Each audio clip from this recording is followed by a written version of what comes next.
Hello, Cooper Glover, 1972. As you see, the title of the video is number three, other favorite films and honorable mentions. So in this particular video, I don't know if I'll get to the honorable mentions. Probably not. There's still a lot of movies to get through. I think I can get through this before Christmas, before I go on vacation. I'm pretty sure I can. Um, anyways, I'm on here a little early. It's 6:45 p.m. Eastern Standard Time. Yeah, so nobody's on right now. I don't know if I should. Um, I'll just dig in. Maybe I'll repeat myself when somebody comes on. Uh, let's see. How should I start? Let me start with some Polish directors. Actually, probably should start with Roman Polanski. Roman Polanski made some really great movies. He's made a lot of great movies. You know, Pianist.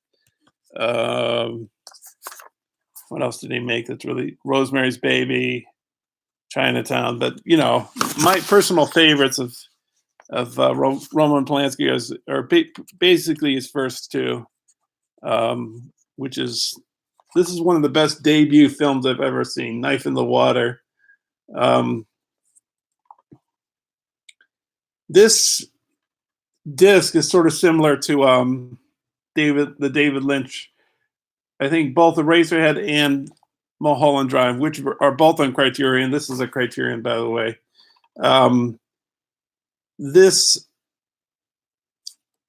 The David Lynch ones, if you stop the movie and then you go to the bathroom or come back after eating a snack or whatever, and then you turn it back, you try to continue where you left off, you have to fast forward from the start to where you left off because it doesn't have scene selections.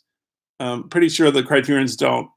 And this does have scene selections, but like say it's 15 minutes in, and let's say it's 15 minutes and a half, and a particular scene selection started at 14 minutes and 50 seconds. Well, in order to see the 15-minute part, you have to go back to the 14-minute and 50-second mark. Otherwise, so it only goes certain points in the movie, and you can't fast forward between those points. So just to let you know that. I don't know if later editions of this film, if that's the case, if Roman Polanski desired that to be so. I don't know. But this is a great movie. It's about a hitchhiker who joins a man and his wife on a sailing trip in the lake. And the knife, has like sexual connotations, I would say. And there's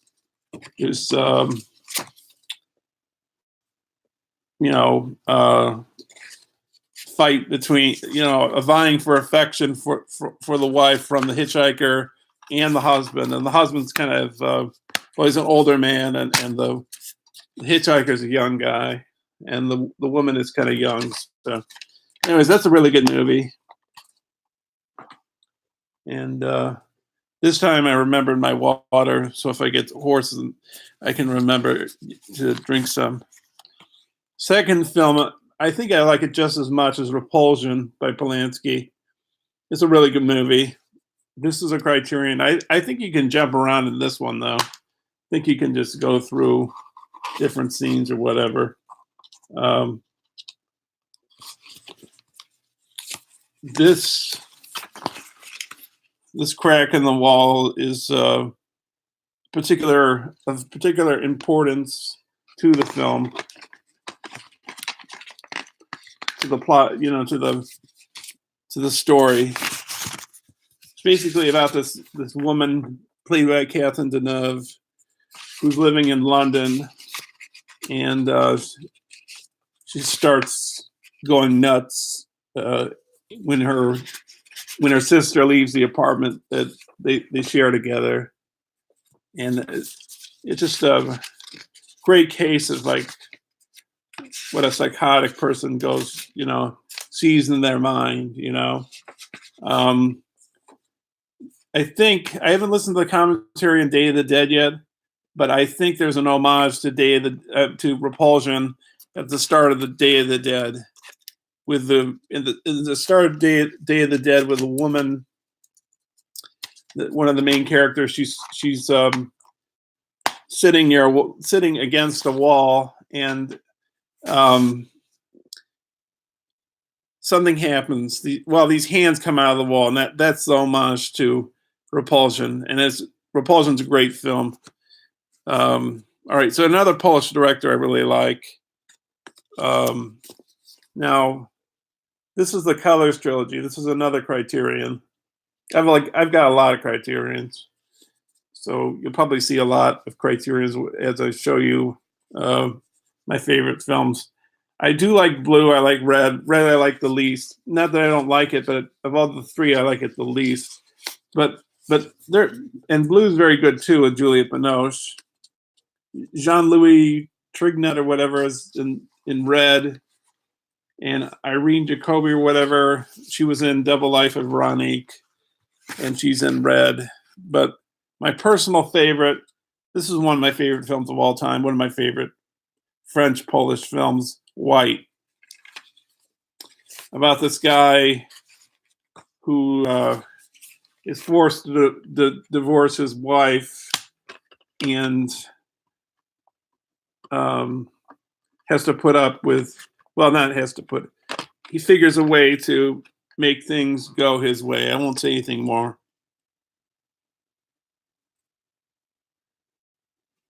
So I don't know if I enabled the chat or not.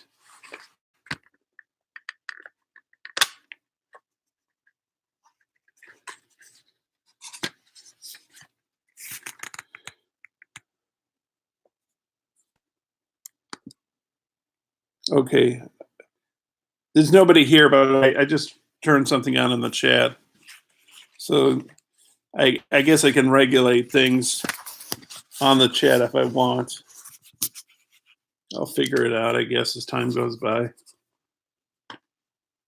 So next, let's go to just one more. Let's go. It's good. I think I'll be on for about an hour. So this is, I like other Terrence Malick films. I think two other Terrence Malicks I'll be showing are in the honorable mention category. But this is a beautiful film. It's called Days of Heaven, with Richard Gere and Brooke Adams and Sam Shepard. And it's about how Richard Gere, he commits a crime, and he tries to lay low in this farm with all these laborers, and how Brooke Adams, his he says it's his sister, but it's actually his girlfriend or wife, and they have her sister with them, and the sister falls in love with I don't know if she falls in love, but the farmer who owns the farm, played by Sam Shepard, he falls in love with her. Maybe she does too. I'm not sure. But it has beautiful cinematography by Nestor Almendros, and maybe I heard somewhere, I can't remember my source, but that the house in this particular film might have been influenced by George Stevens, Giant. That, this big house in the middle of these plains it came from Giant. So this came out in the late 70s. Some people that I know consider this a bore, maybe because it goes at a slow pace, and I find it a beautiful film, beautiful music. But maybe it's not to everyone's taste, but for me, I like it. You know.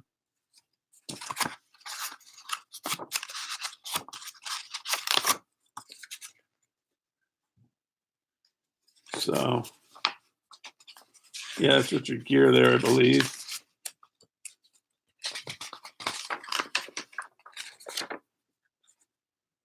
Oh, and they filmed this film. I had a screenwriting teacher, and she said they filmed this movie, I think both at dawn and both at dusk. They only shot it at certain times of the day to get certain light. I think that's what they do on films. Well, they don't shoot like at noon because, or at least in the recent past, they haven't shot at noon because it's overcast. The sun is directly above people, so it casts shadows. And with dawn and dusk, you get the kind of twilight, kind of like half light, half dark kind of thing going on.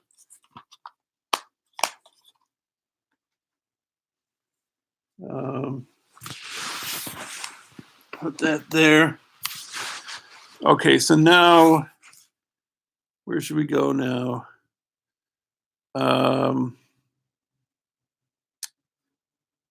Well, yeah, I'm gonna go with some familiar people because maybe when somebody comes on by now, I can get into more sort of more obscure movies, foreign films. Anyways, no cover or anything. This is just a copy, but it's The General with Buster Keaton. A great silent film. I really can't show anything or anything because it's just a blank copy. And then another peer of his time period, Charlie Chaplin. One of them is Modern Times, where he takes odd jobs to, I think, to help his girlfriend out of the picture. I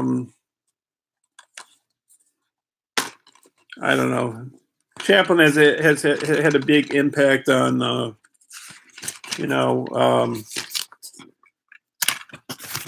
anybody from maybe capitalist to communist. He is like, he can straddle both stratospheres or whatever.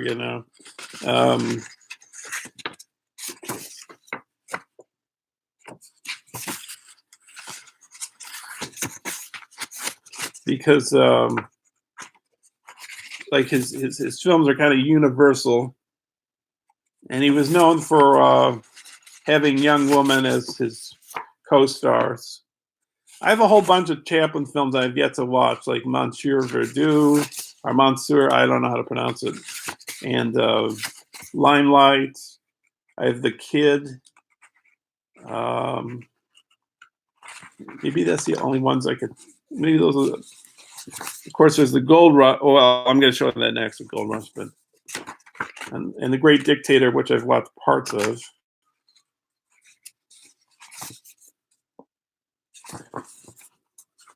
The Great Dictator has a great documentary on it about him and Hitler.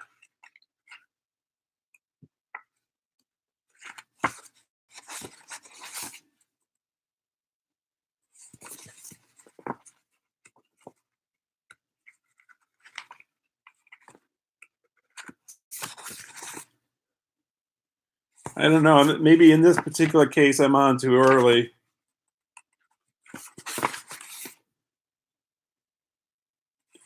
Yeah, still nobody here.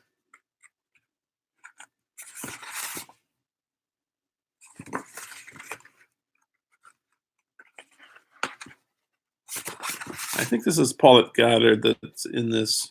I think it's Paulette Goddard, which I think he had a relationship with.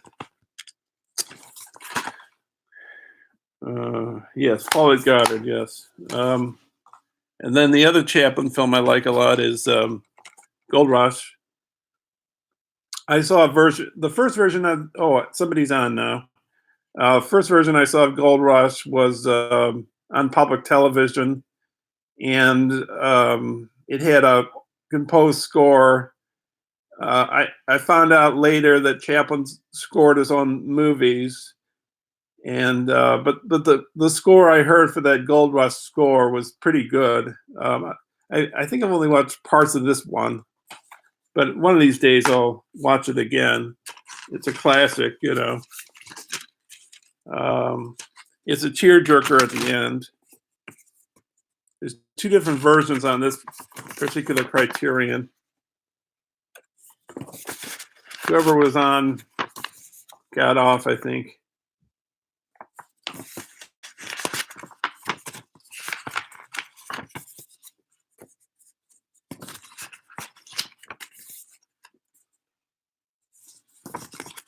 You know, the subject of the movie is the gold rush in the West or the Yukon or wherever it is, and all these people come there because they want to hopefully come across dig gold out of the hill, out of the ground. So you know he's on his way to do so as well. You know, so great silent movie. There'll be some other silents I show. Another one of those silents, not Chaplin. It's not a comedy, and it's Intolerance by D.W. Griffith. Oh, there's somebody on now. Okay, so D.W. Griffith made this. He made a film before this called Birth of a Nation, which was a pretty racist movie, like portraying the Ku Klux Klan as heroes, and he had white people use makeup to look like black people, and it was really terrible. And he got a lot of backlash, I believe. And I think he made this in response to that, maybe. And it shows 4 different time periods in this film. It's just about as long as Birth of a Nation. I think it's 3 hours and 15 minutes, and it takes time. It takes place at let's see, the fall of Babylon, the death of Christ, the massacre of the Huguenots, and a contemporary drama being the early 1900s. And the same predicaments coming across all these individuals. And it's like not being tolerant of other people's beliefs, I guess you could put it. So, and it's a Kino. It comes with a little special feature. It comes with a, it's got an introduction by Orson Welles. Yeah, and a few other silent films like Cabiria, 1914, Last Days of Pompeii, 1914. So it's a good movie. And then it just came with this Kino catalog. That was a ways back.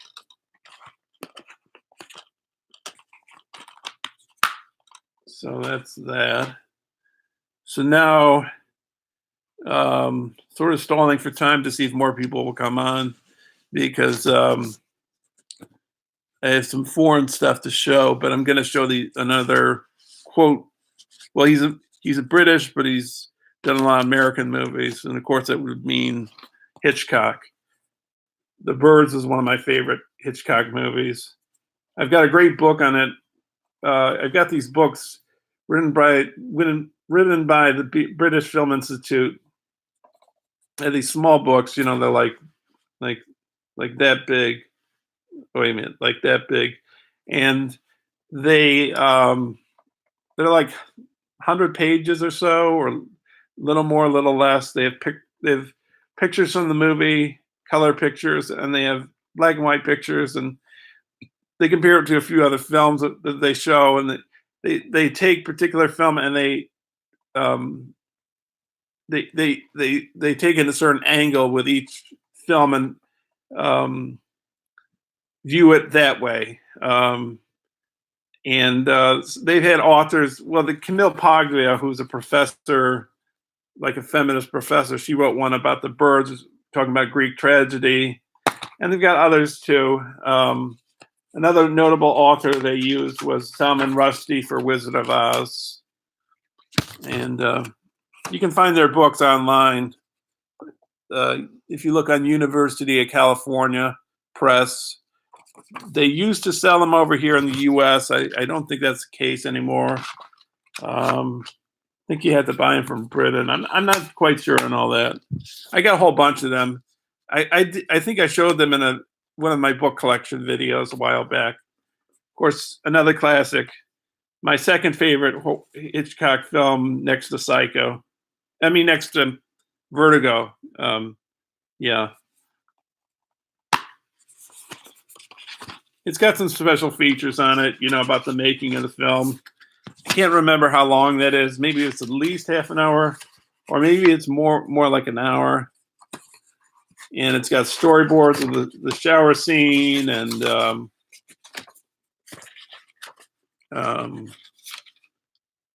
what else does it have? It's got some other stuff in it.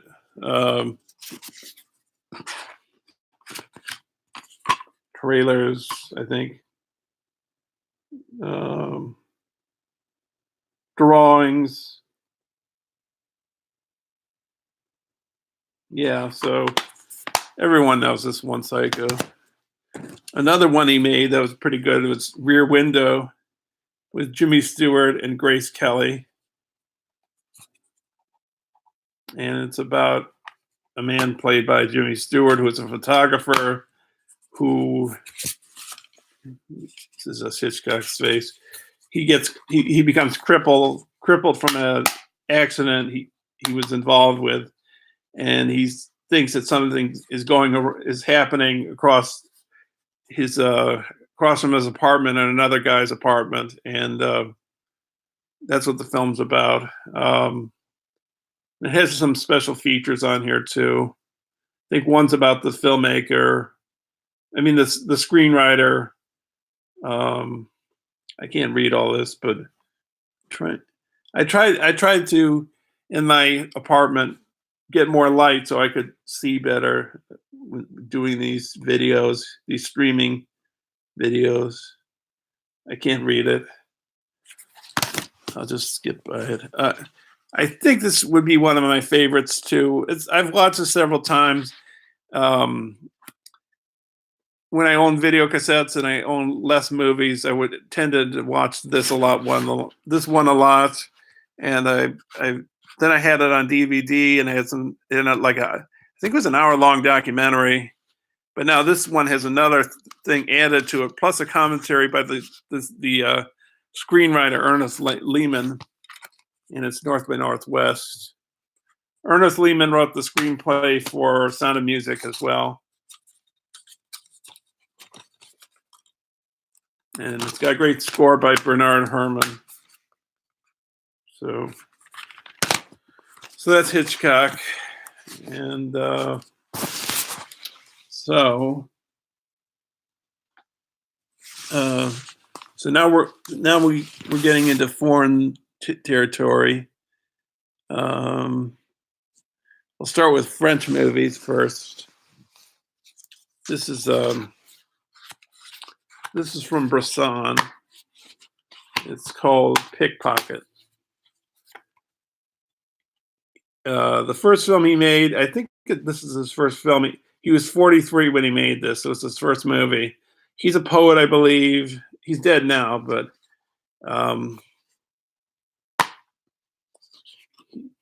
he didn't call his actors actors. He called them models. And he purposely didn't cast people based on their acting, but I think more like the way they looked or something. And he just had blank expressions on, I don't know, on their face. He just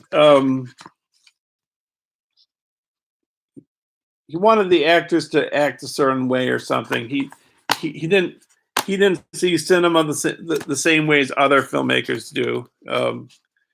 He had a completely different approach, and he didn't he didn't I guess he didn't like the other way other filmmakers made movies, I guess, something like that. Um, I'm going to show two films now that one is French and one is in Spanish. I think it was filmed in Mexico, and the director is Spanish, but it's technically, well, one of them is French, the other one is in Spanish, I think filmed in Mexico. Anyways, I'll start with the Mexican one first. It's by Luis Buñuel, and it's Viridiana. And stars Sylvia Pinell, who is she plays a nun, and before she's about to join the convent, her uncle, played by Fernando Rey, who was a Buñuel regular, calls her to his ranch, and something happens to him, and she gets in charge of, she gets to be in charge of the ranch, and things don't turn out as planned. Let's put it that way. But he was an atheist. Buñuel.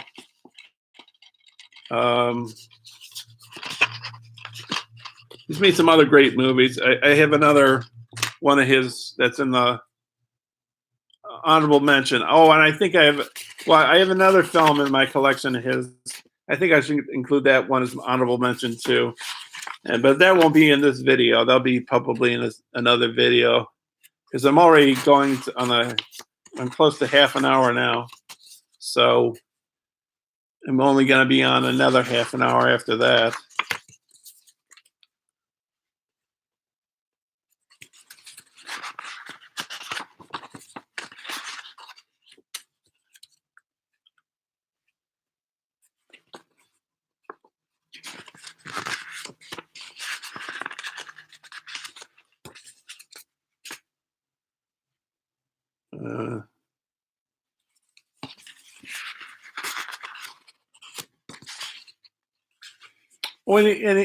The first film Buñuel made was this film called Un Chien Andalou with Salvador Dali. It's got that famous scene of the man pulling the woman's eyelid back and cutting into her eye, which was a cow's eye for the close-up. I guess I didn't include it with my honorable mentions, but not that I don't like it. It just, it's not, I like other Buñuel films better, I guess. And then the second film was L'Age d'Or. And they both were kind of scandalous, I guess. So second one was banned for a while. This is a great French movie with Catherine Deneuve. I have two versions of this with different commentaries. That's why I have both of them. This is the second edition. I bought this as a Criterion. It's called Belle de Jour, Beauty of the Day. And it's got audio commentary featuring Michael Wood, author of the BFI film classic book, Belle de Jour, which I believe I have. I think I've read it too. New video piece featuring writer and sexual politics activist Susie Bright and film scholar Linda Williams. New interview with screenwriter Jean-Claude Carrier, segment from the French television program Cinema, featuring interviews with Carrier and actress Catherine Deneuve. Original and release trailers. So, so this one I shouldn't say the things that are on the back of the disc, but it's about this woman. She hears about this at that particular time, which is the late '60s. Brothels were no longer in the legal, but she finds out about a brothel, and she wants to join it, but she doesn't want anybody to know, and she only does it during the day. So that's why she's called Beauty of the Day. And because of the fact that, and by the way, Catherine Deneuve was in Repulsion, which I think came out before this movie.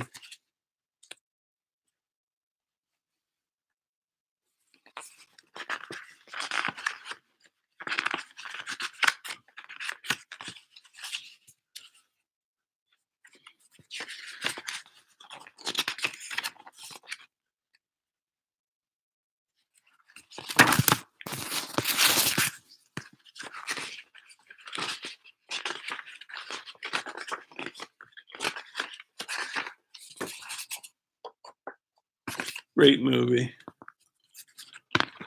So now I go on to, let's see, I think it's two French directors. Um, this man, he probably was the father of the new wave. I maybe I'm wrong on that. I think they regarded him as a father in the new wave. Jean-Pierre Melville. He directed some. I have a few of his other movies, but I've only seen a few of them, and these I particularly like a lot that I've seen. This is the first one I bought, Le Samurai, which just means the samurai. And it's about this hitman who sort of operates by the code of the samurai. He's played by Alain Delon.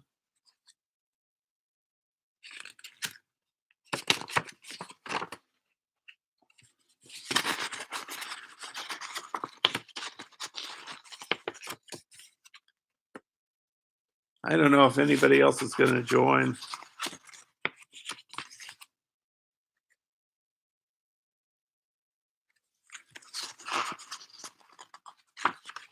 Maybe there's another stream happening right now.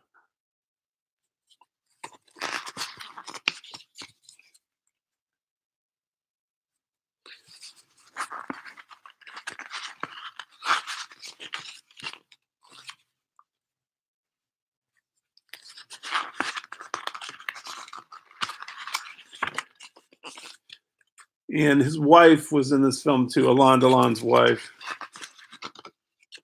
But if you like intriguing, would this be an action movie? I don't know. That's him, Jean-Pierre Melville.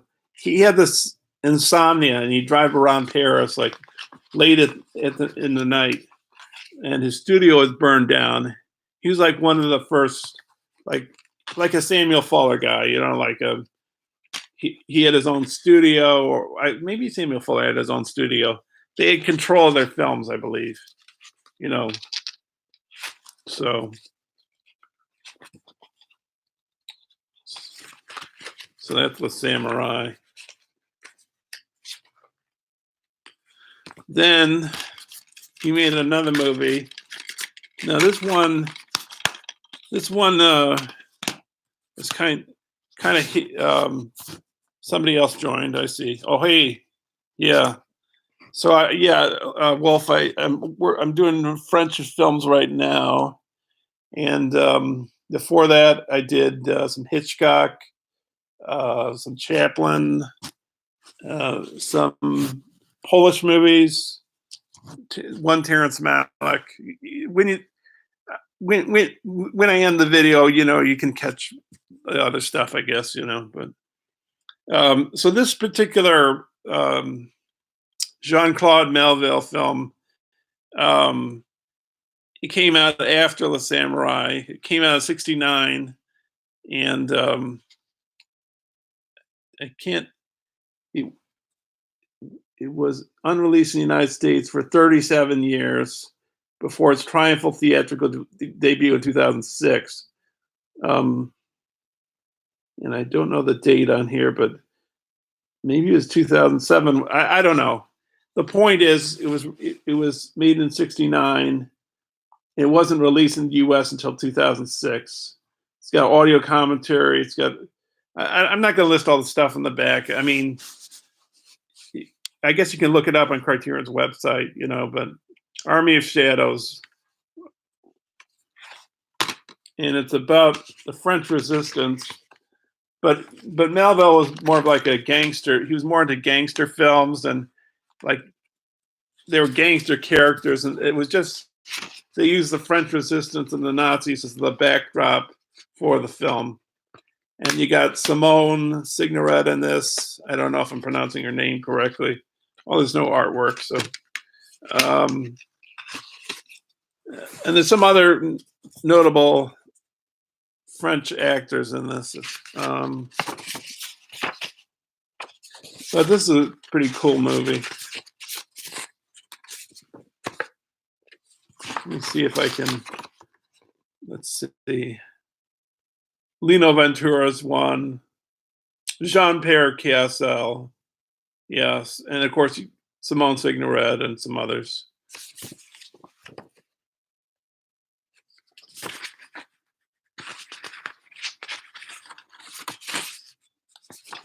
I think that's Lino Ventura there.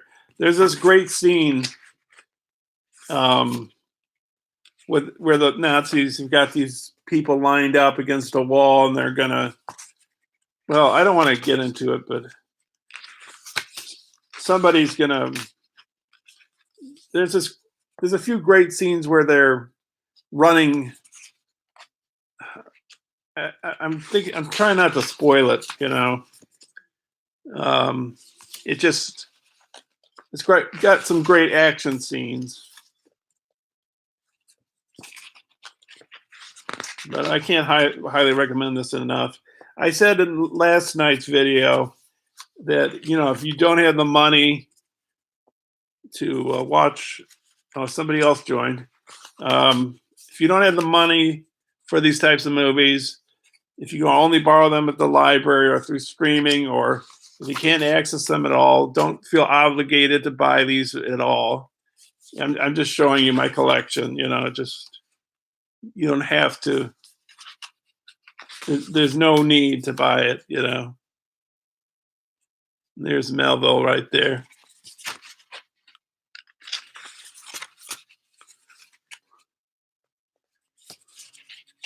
I think he died kind of early. Oh, hey, Sasha.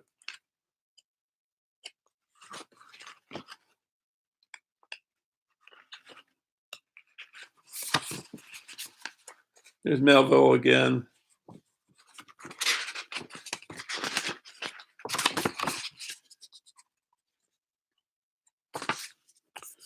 So that's Melville. And then we get to another one of my favorite French directors.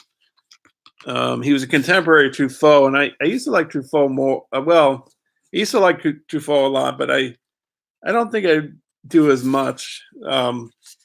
One of my favorites of his, well, actually, I don't know if these be you know what? Let me show you my favorite of Godard, and then I'll show you the other three that are favorites. Maybe they're honorable mentions. I don't know. Breathless might be just as much a favorite. Well, this is my personal favorite of Godard's. It's Weekend. It's about this couple from Paris, and they want to kill the wife's. Oh, that's okay, Sasha. They want to kill the wife's parents so they can collect on the inheritance money. And on the way, they come across this apocalyptic kind of series of incidents in the countryside of France. If I'm putting it in the correct context here. It's got this great, I don't know the exact length of the traffic scene, but it's somewhere near 10 minutes, I think. It's this traffic jam with, you know, this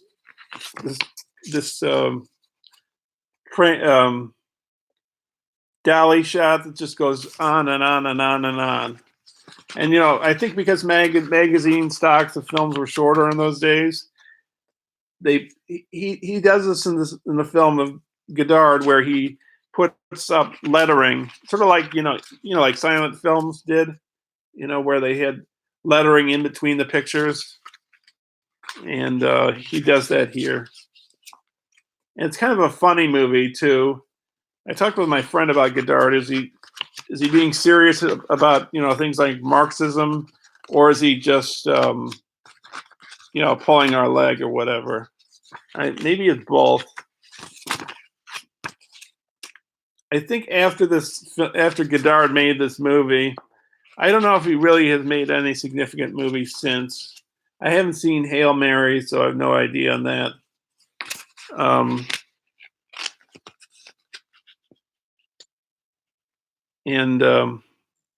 Well, with me, with Godard, I either hate it or love it. You know, I'm same thing with David Lynch, except for maybe Blue Velvet. But with Godard, I either like him or hate him, basically. He also has this habit in his films of people reading from books. Um, there might be I can't remember the name of the movie, but there's a movie that was made after this, kind of interesting in a sense, but really this is his crowning achievement. I mean, and I think well, it's supposed to be kind of funny too. It is funny in parts. And what's his name? That was in 400 Blows, who played Antoine Duanel. I can't remember his name, but he makes an appearance in this. Um, I can't remember the guy's name. So another favorite of Godard's would be Breathless. This is that's a Criterion before. Well, like I said, these are a lot of these are Criterions. It's about a guy who kills, um, I think, a policeman and goes on the lam. It had a lot of innovative techniques at the time, like jump cuts.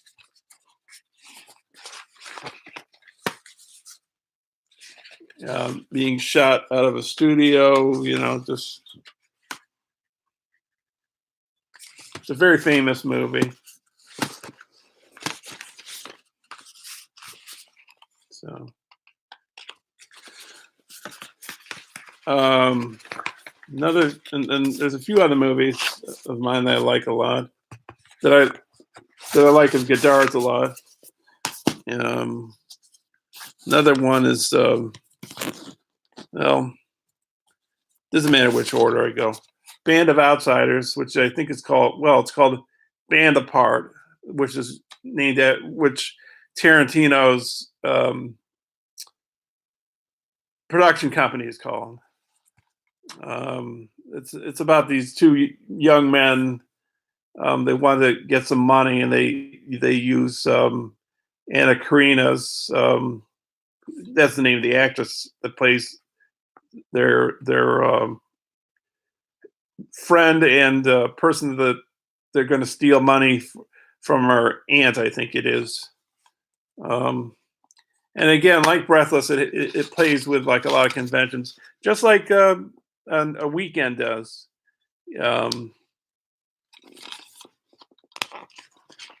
Like with the credits at the start of Band of Outsiders, is it plays with I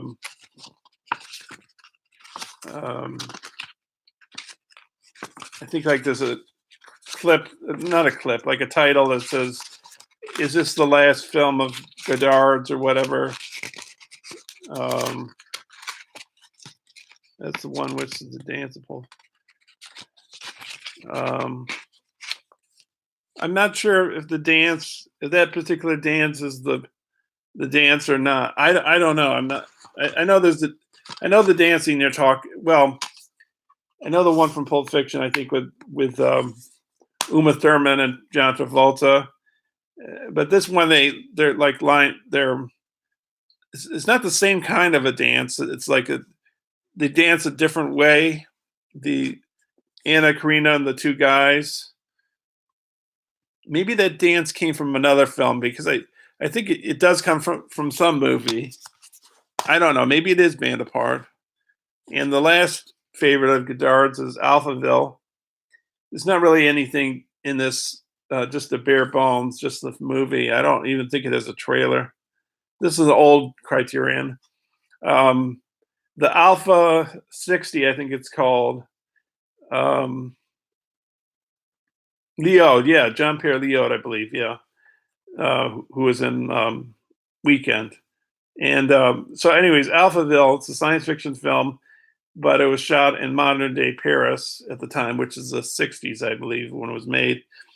And it stars, what's his name? I can't remember the guy's name. He was in Fassbender's Beware of a Holy Horror. I believe he was in that. And he also was in World on a Wire by Fassbender. And maybe he was in another Fassbender movie. Maybe German Soldier, whatever. I think so. Oh, you saw it in the 70s. Oh, you must. You must be a little bit older than I am because I was born in '72. Um, I think you said you might be a little bit older than I am. Um, anyways, but the Alpha 60, maybe it was the inspiration for the HAL 9000 computer because um, if you look, when they show the Alpha 60 in the film, it's a light with like this grill of of metal in front of it, and it speaks in this kind of throaty kind of voice. So maybe that's the inspiration for um, um, maybe that's the inspiration for the HAL 9000 in 2001. So it's a good movie. So that's the French movies. Um, I think I'll handle the Italian ones next. So once I clear the couch, almost the whole couch is the favorite films, and then I have it on the couch. I have favorite films of the 2000s, um, but oh yeah, favorite film of the 2000s, and then I have some music ones. Yeah, so but the ones on the floor I think are all honorable mentions. So before I showed Antonioni's, I'll show Fellini. Or well, maybe I should start off with De Sica because he started it off, I guess, as one of the beginners. You have the neorealist classic Bicycle Thieves, about a man and he has a son and wife, and he can barely survive, and they have to sell their linen to buy a bicycle for the job, and things don't go well, and he loses the bike, and it's sad but beautiful film. I think there's a lot of special features on here. A lot of directors I think love this movie. Like Kubrick, it's one of his favorite films of all time, I believe. Yeah, Bicycle Thieves, and then I think it was the second movie. That wasn't the first neorealist film, I believe, but it was one of the first of them, and it was one of the important ones. Rome Open City by Rossellini might have been the first. I do have the War Trilogy Rossellini set, but I haven't watched it yet. So, uh, yeah, and so this is Umberto D. It's about he's sort of like an elderly man. He has a dog. Oh, Shoe Shine. I've heard of Shoe Shine.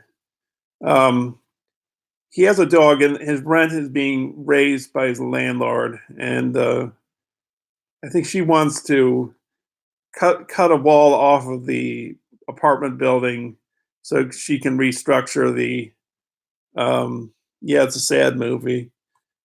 Uh, so she can restructure the building or whatever. It's very depressing, but I do like depressing movies, which is I think they're like real life sometimes depressing movies. And when I showed my top 10, number 8 was Bergman's The Shame, and that's a depressing movie. So now let's go to Fellini. So I think technically, I guess there's 2 favorite Fellini films of all time, but maybe I include this one. Maybe this is honorable mention. La Strada means a road. Maybe Scorsese regards this film as one of his favorites. I think it might be. But this circus performer, whatever, played by what's his name? Uh, what's his name? Anthony Quinn. Anthony Quinn. Yes, he hires this young woman played by Giulietta Massini, who was Fellini's wife, as like a clown to play along with his strongman routine, and doesn't really appreciate her. And then something happens, and maybe he has to re-examine his life. So that's La Strada. But really, my favorite Fellini would be La Dolce Vita, which I relate to. You know, he's a writer. I used to have insomnia. I relate to that. The woman thing, you know, the flirting with a woman thing. That's kind of interesting, you know. But the other one, and that one's more pessimistic at the end. But this one has a more optimistic ending. Um, and in a way, they're almost as good as each other. But I just rate La Dolce Vita a little higher because it's just a depressing, and I think it's more real to life in that sense. You know, but this is a really good movie. 8.5. It's regarded as one of the greatest films ever made. Um, like I think it was like the 80s or early 90s. They said like, what is the best film of the last 25 years? And this was that film. Um, I believe this film is on the site and it's on top 10 still. But it's about a film director. He's having a midlife crisis. He's about 43 years old, I believe. He has a mistress, and he has to figure out how to handle the situation he's in. He's got these great dreams and flashbacks and merging of reality and fantasy, and I highly recommend this movie. This might have been the first Criterion I actually bought. 2002, I think I bought this. And the two characters, actually, probably both of those particular movies. Well, this particular film, the character Guido Anselmi, I think the last name is, he sort of portrays Fellini. Maybe La Dolce Vita, the Marcello Robini, played by Marcello Mastroianni. Maybe he's also Fellini in that as well. But it's sort of a reflection of Fellini in this film as well. So I see him getting close to the hour mark.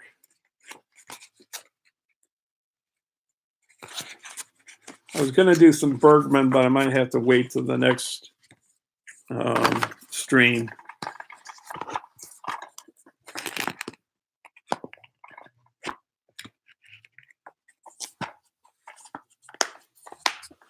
So what does it say here?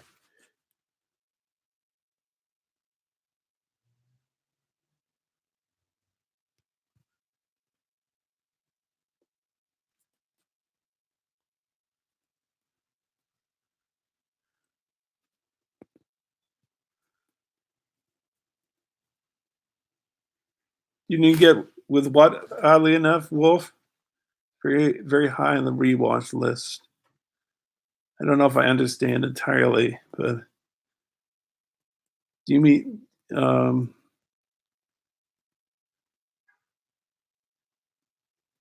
I don't know. Let me know what you're saying. Okay. I got around 7 minutes. I think I'm going to close with one more director, and that'll be it for tonight. Okay, so it's Antonioni. His first film he made is, well, actually, you know what? Well, that's sort of my favorite too, but this is my favorite Antonioni, or revisit 8.5. La Notte. I love the atmospheric sense of it. I think the ice storm is sort of similar to it. It sort of reminds me of that, like the ending of it with the rain, and then I think Sigourney Weaver with another man or whatever. It sort of reminds me of that. And Monica Vitti makes a smaller appearance in this film, whereas in other Antonioni she's made a bigger appearance. So it's about this writer. There you go again with writer. But it's played by Marcello Mastroianni, and he has a wife, Jean Moreau, and they really have like a dead marriage. And it's there's a great jazz scene in this film with this dancer contorting her body. That's pretty cool. It's very atmospheric, like there's these scenes of these rockets going off with firecracker kind of things as John Moreau's passing them by, and The party at the end is kind of interesting. But that's probably my favorite Antonioni. And other ones that are close to a favorite too, La Ventura, which was the first one before that in a trilogy. Technically, is a tetralogy with Red Desert, which was his first color film. Red Desert, I wasn't really wild about. I'm sorry, but I don't know. I don't know if I'm missing the boat or I don't know what, but I thought it was kind of a pretentious mess, you know. But this one's the start of the trilogy or tetralogy. It's about a woman played by Anna Massini, I think her name is. She is a best friend played by Monica Vitti, who would be sort of Antonioni's muse. And Gabriel Forzetti is going to marry this Anna Messina character, but she disappears early in the film, and then it just focuses on Monica Vitti and Gabriel Forzetti's relationship. And I think it was a groundbreaking film at the time. You know, that got a special award at Cannes. Um, Gabriel Forzetti, his other roles, he was in Once Upon a Time in the West as a crippled guy in a railroad car, and he was in he played Draco in James Bond's On Her Majesty's Secret Service. The third one in that trilogy was L'Eclisse, The Eclipse, again with Monica Vitti, and I think it's Alain Delon in this movie as well. Yes, and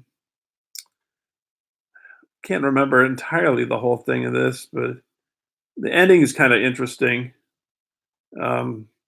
With the I don't know, sort of a similar to what's happened in the film, but not exactly. Maybe I got to filter through that. Maybe I got to tread through that more. You know, I don't know, but I still like the movie. It's fun. It's a interesting watch. You know. Then he made this fantastic movie. Another YouTube friend of mine and Facebook friend of mine, he loves this movie.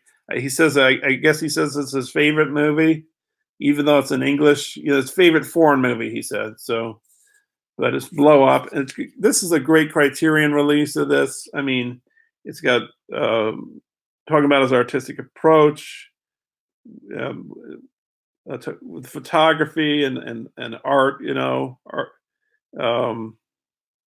Documentary on the making of the movie. I mean, this Blu-ray is really wonderful. I think some archival interviews. You know, how far am I out? 58 minutes. David Hemmings, yeah, he's great in this. Um, his yeah, the tennis match without a ball. Yeah, just. Um, oh, did you get this, Sasha? This Blow Up? Yeah, this is fantastic. Yeah, I don't know if you've seen the movie before, but something happens. Jimmy Page makes an appearance in this with Jeff Beck when they were in the Yardbirds. So and they played Train Came a Rolling or whatever. Pretty cool movie. I like it. And I think I'll finish on last one. This is a movie that he did with Jack Nicholson and Maria Schneider, The Passenger. I think I haven't. I think I watched it maybe a few years back after having not seen it for a while, and I think I fell asleep while I was watching it. But I think what happens is Nicholson he's in Africa and he finds this dead guy, maybe steals his clothes or something, and adopts his identity. And it's got this great shot at the end of the film. And I don't know how the camera how they work the camera, but there's this vehicle going around this courtyard, maybe in the back of this building, and it goes through the windows, and it's very atmospheric. I guess he's very good at like atmospheric kind of films, you know. Yeah. So I guess that does it. That I'm at the hour mark. Um, I guess I've been making some headway in my collection. I'll try. I'm a. I think I'll try and be on tomorrow too. I think I'm planning on watching the fourth film that I'm borrowing from a friend of mine, Female Prisoner Scorpion, which is an Arrow box set. It's like they're like hour and a half movies, and I watched the first three. It's got like a lot of special features on it. So, but anyways, I guess I'll close. Um, I didn't know if I'd get more people. I came on purposely early because of, well, I guess it's early. It's 7:46 p.m. Eastern Standard Time. Um, I came on relatively early because I thought, you know, there'd be more people available right now, or not just that, but like other streams, Sasha streams or CP or Jay or who's the other person? Jace. I think there's another person that does stream. Oh, Aaron Pinn, yes, and well, Aaron Pinn sometimes does. I've been at work and he's done a stream, in the middle of the afternoon, so he's kind of he's kind of unpredictable sometimes. I mean, I guess he does a lot of his at night, like late at night, but sometimes he does it early evening, sometimes he does it in the afternoon, so it's kind of hard to calculate when he's on. So I'm kind of babbling. Oh, you know what? I'm sorry. If you can stay with me just a sec, I'll show my Bertolucci and my Pasolini, and then I'm done. So this is one of my favorites, The Conformist. It's about this guy sent by your meds kicked in.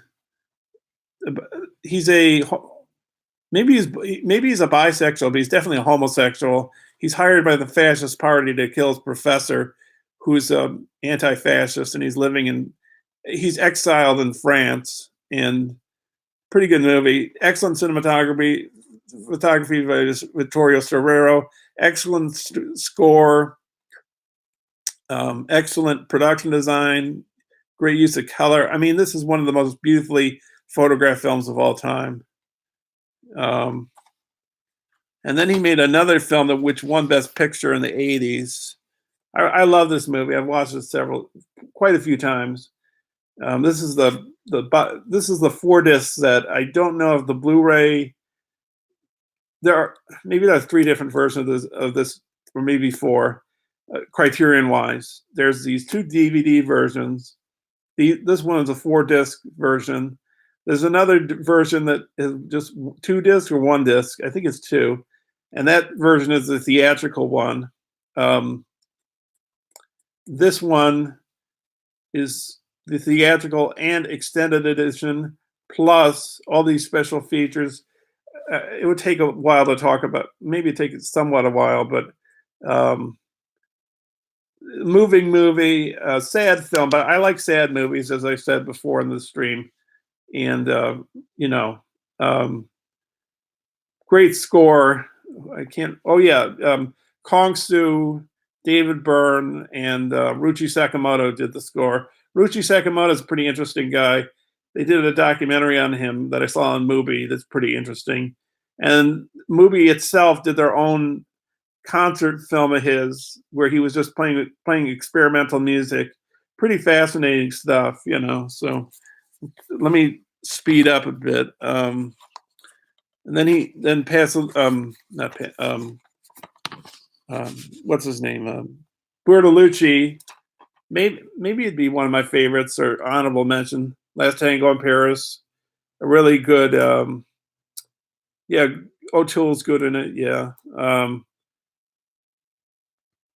Blu-ray is not the director's cut. Which Blu-ray are you talking about? You mean the Last Emperor, Sasha? Hey, Last Tango in Paris. Yeah, so great performance by Marlon Brando or Maria Schneider again. He made another one called The Dreamers, which is kind of graphic sexually, but it's not a classic like this one. And they have like a affair, these two. They want to be anonymous, or at least Marlon Brando does.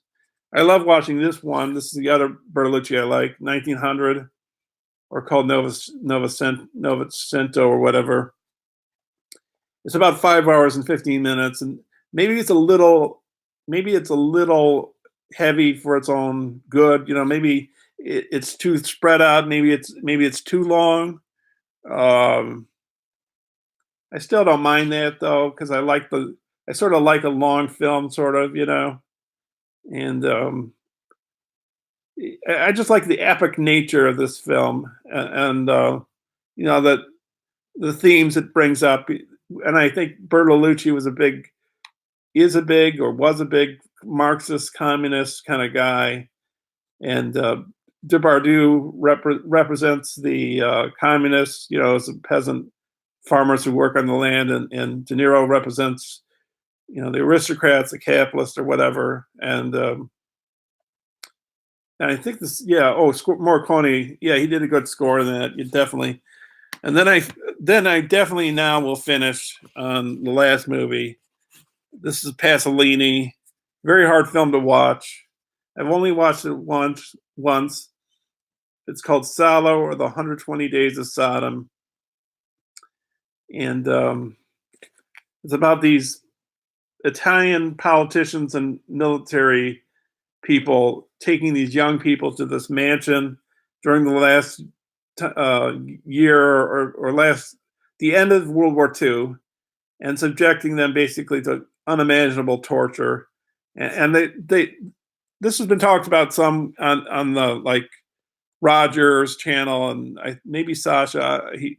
Some people talked on his channel about it on a stream, and CP watched it with Emily, and um, they had a camera on them while they were watching the movie. But basically, these young people are forced to do terrible things to themselves, and they eat something that's kind of gross, and well, not kind of gross. It is gross. It is. And there's a reference. You can see the reference right there if you've seen it. Um, oh yeah, yeah. Because it represents, like what a government can do if left to its own devices, you know. And the photographer, it was kind of a closed set, but the one of the press people that got on the set, um, yeah, one of the press people that got on the set, he saw one of the scenes in the film, and he said it reminded him of Abu Ghraib when the Iraq War happened. Um, so, and the way they use the cameras in this film, they put the cameras at a distance, so they're not trying to manipulate you as much, So I guess that's the way to put it. And Pasolini was an atheist. He made a great Christian film, film about Christ rather, called Gospel According to Saint Matthew, one of the great low budget movies. And he was a Marxist, and there's a reference to Marxism. And he was killed shortly before this film came out, and the murder has never been solved to this day. So that's that. I'm done. I wish I remembered to include that, but now I've done it, so I'm finished with that, and so we're getting there. Yeah, I don't know what else I could say. I guess I'll end it now. Thank you, Sasha and Wolf, for being here. Um, it's an interesting idea. I think, though, he made a good point. The Saint.